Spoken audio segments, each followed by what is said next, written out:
আমাৰ ৰেচন কাৰ্ডত এতিয়ালৈকে আমি বিনামূলীয়াকৈ চাউল দি আছোঁ।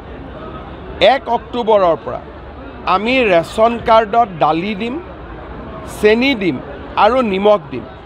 দালিৰ দাম বজাৰতকৈ 25 টকা কম হ'ব, চেনিৰ দাম বজাৰতকৈ 25 টকা কম হ'ব, নিমখৰ দাম বজাৰতকৈ 10 টকা কম হ'ব।